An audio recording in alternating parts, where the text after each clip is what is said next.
My friend, as you already know, anxiety can trick you in so many different ways. It can trick you through the mind, it can trick you through your emotions, it can trick you through symptoms. But today, I want to talk about one of the biggest anxiety tricks that you keep falling for. My friends, let's dive in.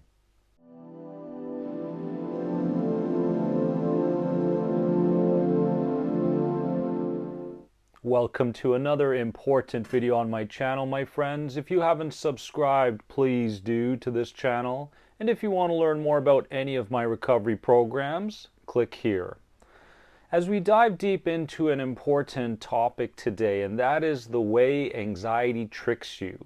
Now, on my Instagram and on my Facebook page, I can really feel people's emotions. I can really feel how you are being challenged right now by anxiety.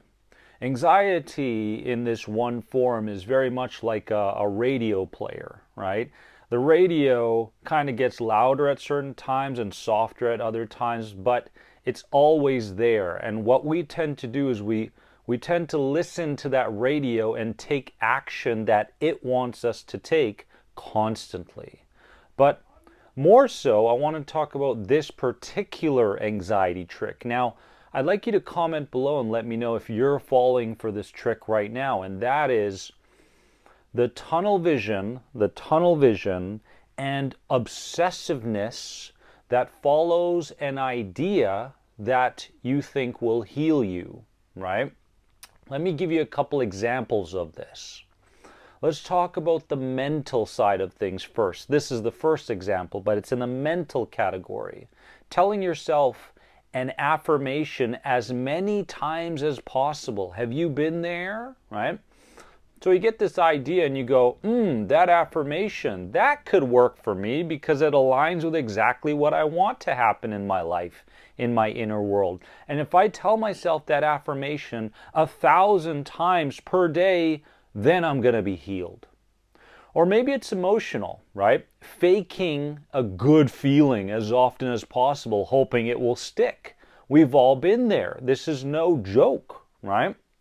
So you go, well, I want to feel good. I want to feel happy. So you go through your day absolutely beyond at the top mark of what happiness can be. You are so excited, right? I'm excited. Oh, hi, you're smiling at everybody. Oh my God, I'm so grateful for this, that you brought me this. So we are basically faking this good feeling until it sticks. We feel like if we fake it enough, it will stick. Man, isn't this an anxiety trick? What about physically? Physically working out obsessively to release that stored energy and therefore hope to be rid of anxiety. If I can just work out really hard and constantly, then all that anxious energy will poof, disappear, right? Have you been there? And dare I say it, spiritually, right?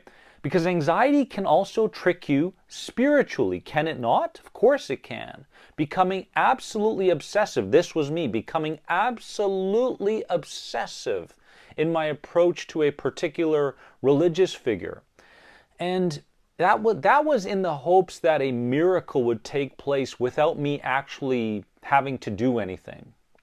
So I was obsessed, right? Every moment of the day. So anxiety can make you feel like you need to go the extreme measure, mentally, emotionally, physically, even spiritually. And this is a very important anxiety trick to be aware of. Now, I want to talk about what the key here is. What is the key to, and this connects to this anxiety trick, what is the key that we must understand and start to implement right now? Well, here's the key. What we need to understand is that the experience itself is enough. Okay? So what that means is that you don't have to place a meaning on everything. Because again, that is the mental side of this obsessiveness that anxiety wants you to have. Okay? You don't have to go around the entire day searching for angel signs. Okay? You don't have to go through the entire day smiling at every stranger you see, and based on their reaction have a meaning and also create more of an identity for yourself, right? These are the extremes that anxiety pulls you in. So leave the experience to be enough. And that could be a good experience or a bad experience. The problem with anxiety is we get so caught up in this meaning-making machine.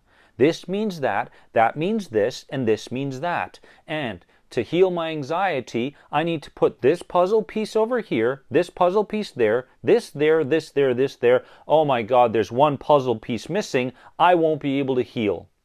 No, that's not you. That's anxiety playing tricks on you. Anxiety will do everything in its power to keep you overthinking. And overthinking in a positive way, overthinking in a negative way. Oh my God, everything is going so well for me right now. It's going so well, and I want to cling on to this good feeling. I hope it doesn't disappear. And you go through your entire day so rigidly, hoping that that good feeling stays. And the moment something bad happens, you feel a symptom in your body, poof, that good feeling is gone. So you can see how this obsessiveness and this need to control can show up in ways that we are not consciously aware of often. So when an experience happens, you're sitting at a cafe, a person brings you a tea. The tea is there. The tea is nice. The tea is not hot enough to your liking. So you don't place a meaning on it and go, this cafe is bad. Or, oh my God, did I do something to kind of make the barista upset? Right? The tea is a little bit colder than usual. Drink the tea, and it doesn't have to be a good or a bad experience. It can just be a neutral life experience. And the more neutral life experiences you have throughout the day, the more you are defying the fears that come with anxiety. Because anxiety wants you to judge and label everything. It wants you to live a mechanical life, not a spontaneous life. Ooh, that's a more than anxiety moment right there. And the reason we don't live a spontaneous life is because we're scared. Right? Anxiety makes us feel so afraid of taking an action right away and allowing the experience to be enough without me overjudging what's really going on in the experience, right? And we fall into that loop of what happened now, what's going to happen next, what's going to happen after that, right? That's anxiety. That is the anxiety trick. So the experience is the experience. Smell the flower, that's enough. Breathe the air, that's enough. Your breath doesn't have to be a good breath or a bad breath. The flower doesn't have to be a good flower, a good smelling flower, or a bad smelling flower. This is the way you get back to spontaneity and no longer living under the orders of the rigid, mechanical ways of anxiety. That is the way we bring back intuition, which is the actual way to heal. Most people with anxiety are looking for these steps. What do I do now? Then, what do I do then? And after that, what do I do? What do I do? What do I do? Everybody says, what do I do?